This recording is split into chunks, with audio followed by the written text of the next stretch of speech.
Yates channel. You are always in the right place. I'm glad you're here. Happy Sunday, everybody. I hope your Sunday is going well. For me, it's the beginning of my week. That's when I start my weeks, on Sunday. I'm here in Wickham Park in Florida, in Melbourne, Florida. And I'm here on the Space Coast of Florida, right on the east coast of Florida, right 25 miles south of Cape Canaveral. And I'm going to find a more protected lane of walking here in the park so I don't have a lot of wind on the mic. But I'm getting my sprints in today. All right, now I got them in already, getting my sprints in. I did 10 sets of sprints. I sprint every Sunday. Taking the Mark Sisson Primal Health Coach Institute certification program.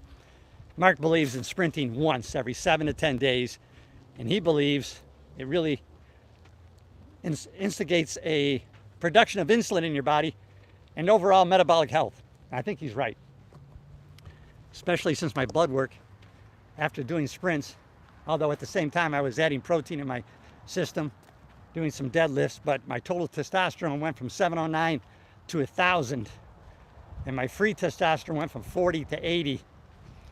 I think sprints had a lot to do with it, but I wasn't being consistent. Mark said do it once every 7 and 10 days. So sometimes that 10 days turned into 14 days, and that wasn't good. So I said, you know what? I'm just going to set a day. Sunday is the day I do sprints. I know it's coming. I know what I'm going to be doing. I'm going to be sprinting on Sundays. And so far, for the past probably 7-8 weeks, I have not missed a Sunday sprinting. It's pretty easy to get consistent at anything if you can habituate it around the same time, same day. It's going to get sunk into your subconscious mind, and you're going to get after it on that date and time. I just did an episode, long form, on YouTube, reset, men over 50. I follow a guy, John Griffin, and there's another guy I follow too, and they do stuff targeting men over 50. I don't like to niche down, I don't like to limit myself, but apparently, I know their videos get hundreds of thousands of views, and I thought, well, I'll do that. Maybe try it. Men over 50, this is what you can do, right? Reset your strength or continue on with your health and fitness. Definitely get out in nature. So important. What this does, the negative ions in a forest, the negative ions in crashing water, it's great. It's just getting out here. Get your feet in the sand on the beach or in the grass, or just getting around crashing water. It gets rid of a lot of it's an antioxidant for all sorts of stress, wipes out the cortisol in your system. You're just going to feel better. There's a reason why when you're hungover, not feeling good, I think I'll take a quick shower. Oh wow, I feel refreshed, I feel great. It's really the crashing water that's creating that feeling because of all the negative ions that you're getting from it. And that's one of the reasons. But you can get negative ions at the beach around crashing water, or swimming, even in a pool, or being in a forest does it too. So today, after my sprints, I wanted to make that long form video, what men over 50 can do. And while I was here, I said, let's do our walk. Let's walk 3 or 4 miles. Because another thing we can do is move a lot throughout the day, right? You can move a lot throughout the day. Years ago, I got in the bad habit. Even though I've been weight training for over 52 years, it served me well. But after going through the health training, I realized, oh wow, I'm not moving a lot throughout the day. I'm going to the gym, and I'm there 45 minutes to an hour weight training. There's been a lot of benefits from it. But then the rest of the day, I've been sedentary. I got my workout in, I checked that off, been consistent. That's great. But more important, move a lot throughout the day. Don't be so sedentary. And I was sedentary even on the days that I worked out. So now I've changed that. I may work out with weights, but then I'll do my jumping rope, or I might do something on the treadmill, or I'll walk in the park, I'll walk on the beach, and I might do a 20-minute walk after dinner. What that does is it really helps eliminate glucose out of your system. And so another secret to life longevity, health and fitness is trying to make yourself as much as possible You want to be insulin sensitive.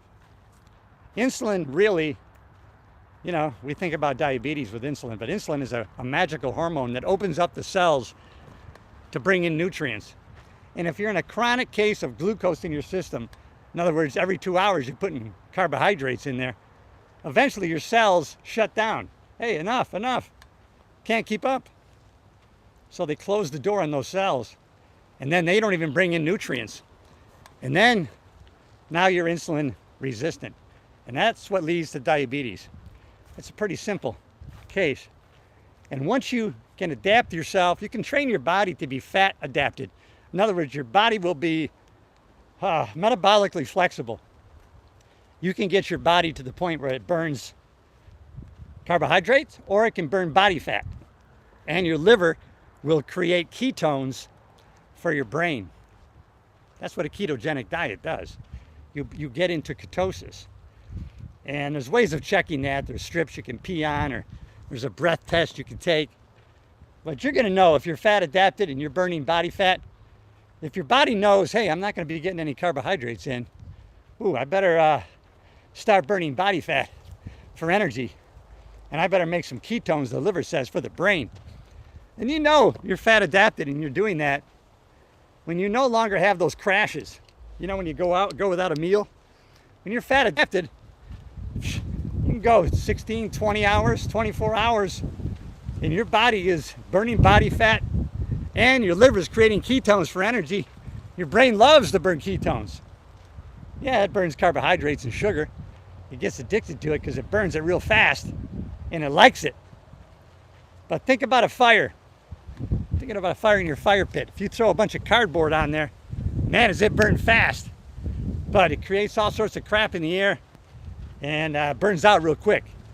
Well, that's the same thing with carbohydrates and sugar, right? Burns real fast. Your brain burns it up. It likes it, but it burns out real quick. And then you get hangry, right? That's how that comes from. I haven't been hangry in probably a year, maybe 2 years, because I've been fat adapted. I burn a lot of body fat. So that's one thing you can do to try to stay insulin sensitive, not insulin resistant. And if you're not taking insulin, you're not considered diabetic yet. And if you're not taking insulin and you haven't burned out your pancreas, you can always turn it around with diet, right? Eat a lot of meals that are heavily weighed in the protein and fat area, you know. Another thing, definitely, in the video I talked about, hey, cooking with olive oil and coconut oil. And I use avocado oil. We got to stay away from those chemically altered foods and those chemically altered oils. They are no bueno. Oh, there's a turtle. There's a turtle right there, guys. Hello, turtle. He got into the bushes. Stay away from the chemically altered oils and sugars.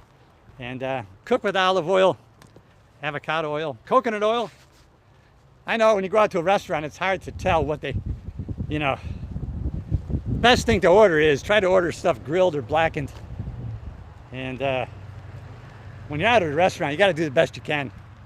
You know, eat the best way you know how. But in the long run, the main thing is to eat nutrient-dense foods, everybody.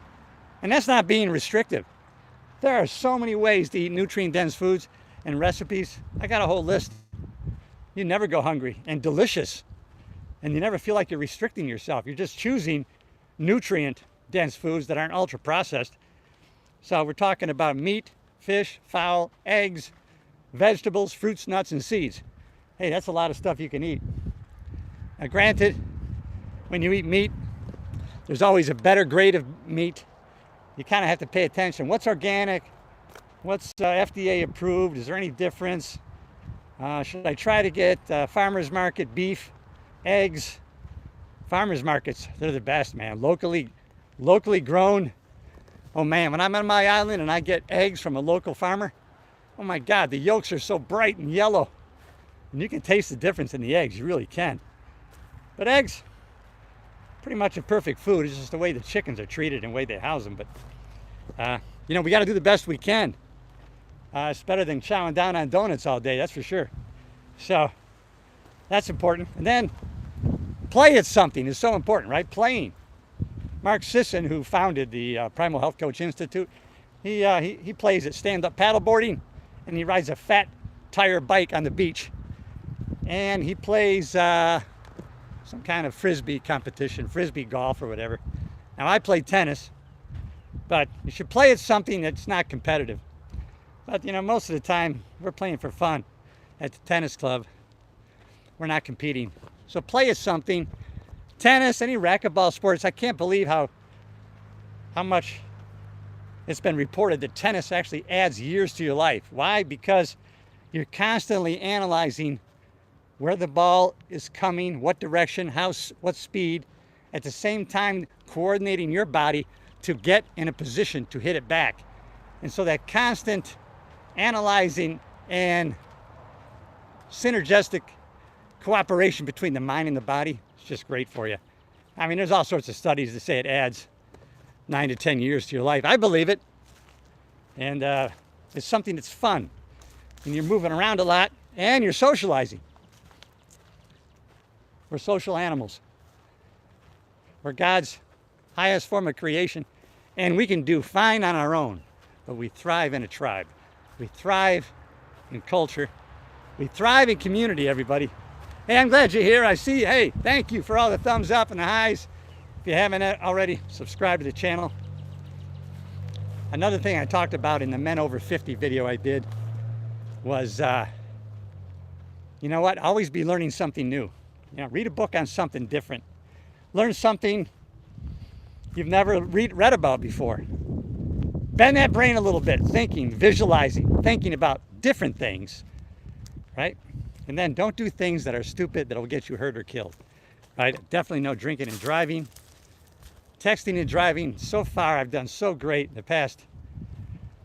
Probably I've done the best in the past year of not texting and driving. I still put my camera on a thing and I video while I'm driving. Not the best, but I no longer answer text and I no longer send text, even at a stoplight. I pay attention. And so I've gotten in a habit of waiting.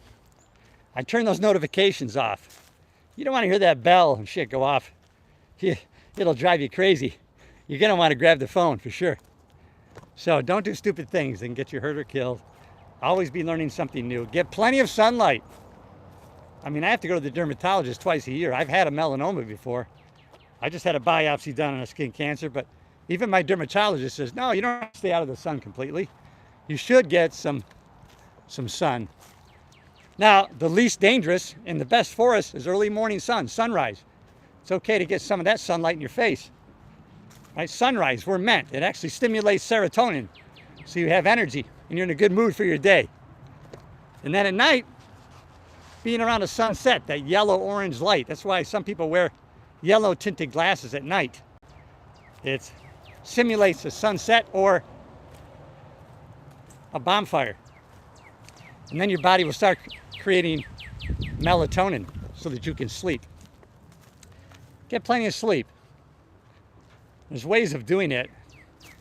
When I was a cop working midnight to 8 shift, I actually got pretty good sleep, even though I was on the opposite end of the clock, but I did it on purpose. And I did things that we can do today. This is what I do. You have to keep the room cool, very cool. That helps you. Then you want covers over on top. You want to keep it dark. So when I was working midnight to 8 for the sheriff's in Los Angeles, I actually used to paint my windows black. From the outside, it looked like it was a dark room. I never liked that foil in the windows. And then, yeah, I kept it cold, kept it dark, and then I had earbuds and I listened to calming music. Just because during the day, you know, those blowers and those lawnmowers start up, that can screw up your sleep. Luckily, as a cop, when you're retired, you can take back control of your environment. You can take control of your meals. You don't have to chow down real fast on the go because you got a hot call. You don't have to limit yourself to fast foods because there's nothing else. You don't have to go through the hassle of constantly making meals to take with you, but that was the best thing to do. Take a little cooler with you in your police car, keep your meal with you. Does a couple things. You know, then you don't have to go to a fast food place, number one. And number two, if you get stuck on a call somewhere, like a dead body, robbery scene, you know, you don't need relief to go eat. You got your food right with you in your rolling office of your police car. But those are things that we can do. If you're a retired cop or first responder, man, it's important to reset. Reset yourself to health and strength, everybody. And then, if it's not working for you, do what I do. And it's going to work out for you. Wow, this is pretty right through here. As a matter of fact, I might be able to recognize some of you beautiful folks now that I'm in some shade. It's 83 degrees already here today, folks, in Florida. Hey, how are you? All right, a lot of good people watching. You guys are awesome. You rock. Everybody, you found the Cliff Yates channel. God bless you. You're doing the right thing. If you haven't already subscribed to the channel, I'm going to keep walking and talking here. Yeah, I did my sprints today. Every Sunday I do sprints, which was tough today because of the heat. It was 80. It wasn't that hot, but it was, as you can tell, bright sunlight. And I think last time I checked it was 83 here. So another beautiful day here in Florida. Summer all year round. Well, not in January. Right here, we're not in South Florida, so we're kind of in the central part of Florida. So January can have a couple weeks of cold weather. When I say cold, I'm talking 50, right? If it gets down. This year, we got into some 30s, some frost. It was crazy cold. We had probably a good couple weeks of really cold come through, you know, but it was sporadic. There were days, 70s, and pretty much perfect weather here, especially October to May. But now it's going to start getting hot, and I'm going to get ready to go to my private island in upstate New York, the Thousand Islands. And so I have another channel called The Island Life. You might want to check that out. I don't know, maybe I'll just stick with everything on this channel, but I think it's a different crowd. All right, everybody, you know I love you. I'll see you in the next video.